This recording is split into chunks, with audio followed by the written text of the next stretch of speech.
So since the roots of your characteristic equation, as I've said, is 2 zeros and 2 negative 4s, we will modify each of the terms. So this is for the negative 4. So I've modified it already. And this is for the first negative 4.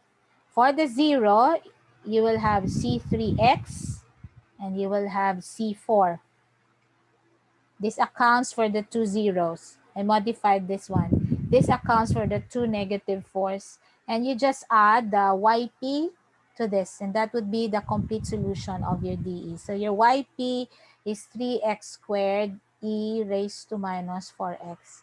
So in this case, your Y still is YC plus YP. So in here, we have combined the method of undetermined coefficient and the operator method.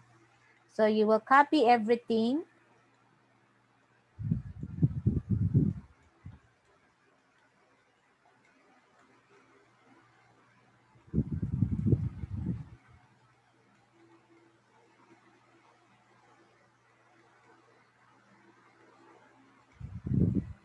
Plus your particular solution. So 3x squared e raised to negative 4x. See, your operator method already modified your particular solution twice. Why did it modify your particular solution twice? If it's using method of undetermined coefficients class, your YP is a e raised to negative 4x. But it would be similar to this.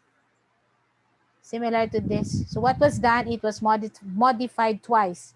Multiplying it with x will make it similar to this. So multiplying it again with x, making it x squared, is already making it unique from these first two terms of your complementary solution. So your DE now has this complete solution. By the way, this is not the particular solution, but rather the complete solution of your DE. So that's how your operator method makes the method of the undetermined coefficient shorter. Look, our solution is very short. Oh? But if you use method of undetermined coefficients here, just by differentiation alone of this, remember you modified it twice, so this would be ax squared e raised to minus 4x. You need to differentiate it 4 times. So you need to differentiate using product rule 4 times. How many terms do you expect to get? 4 times differentiation using product rule will have 2 times 2 times 2 times 2. You will have a total of 16 terms, which in the first place, all will be having a coefficient of 0 in the undetermined coefficient, and only the first one will have a value which is 3. This one. Meaning the rest of the terms will only have a value for the undetermined coefficient equal to 0. So this is why I like this particular method, the operator method. Nonetheless, class, it really requires that you, of course, are good in integral. Not really that good, because the only thing that you will most of the time use here is integration using exponential functions. If you have trigonometric functions here, for example, this one is tangent, you will just have to use integration by parts. But it's an integration by parts in which you need to make balik-balik. Nablang ginabalik nyo siya sa left side, so i-divide para makuha lang ang integral, as what Ms. Niti probably has taught you in integral. So that's it. But in terms of the operator method, it's likable in terms of the speed in which you're going to get the answer. Again, however, it has a limitation. The limitation is the DE, the left side of the DE, this one should be factorable. Like in the first example, it should also, like here, it requires also that this one is factorable. If the left side of your DE is not factorable, you cannot use the, or the characteristic equation is not factorable, or it will yield complex or imaginary roots.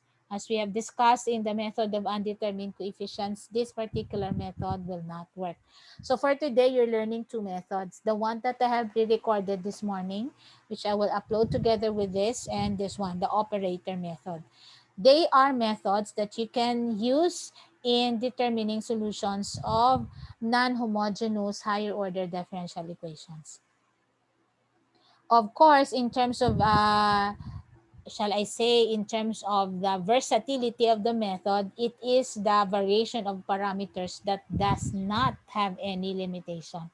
Why it does not have any limitation? Because you can have any g of x function on the right side, and it doesn't matter whether your characteristic equation will have real roots or imaginary roots or complex roots. The variation of parameters will have it all addressed. And you will hear from that later when I have already uploaded it in Canvas. So this ends the solution of higher order differential equations, non-homogeneous, that is. Now on Friday, I will discuss the Laplace transformation. I will upload the slide later for Laplace transformation so that you will have an idea on what's it all about.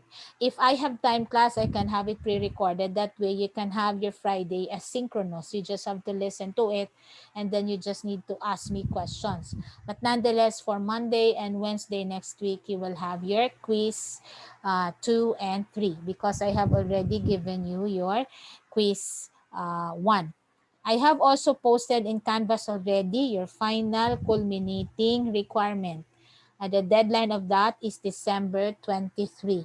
So please read that particular announcement and submit the groupings that I ask you to submit. Okay, if your groupings will be your original grouping when you do your problem set, it's okay, but still you need to submit the groupings in that particular announcement. That way I will have a copy, an official copy of your grouping. So please read that particular announcement. Your I'll take this time. I have 5 minutes. I'll just have probably 2 more minutes. Your end term exam will be comprehensive, but it will only be good for 2 hours. Now, good to say because in this section, I only have ECEs and CHE. So the coverage will be from the very beginning until what we have discussed now in end term. But since we have already discussed the prelim and the midterm, and they were already given partly in the exam for prelim and midterm, expect a coverage which is more leaning on the end term topics. What do I mean by that? Your end term exam will be like more or less around 60% end term topic or 70% end term topic. Only 30% coming from the prelim and the midterm topic. But nonetheless, it is comprehensive and it's good for 2 hours. Okay? I'm ready for any question before we part ways. I will stop recording now.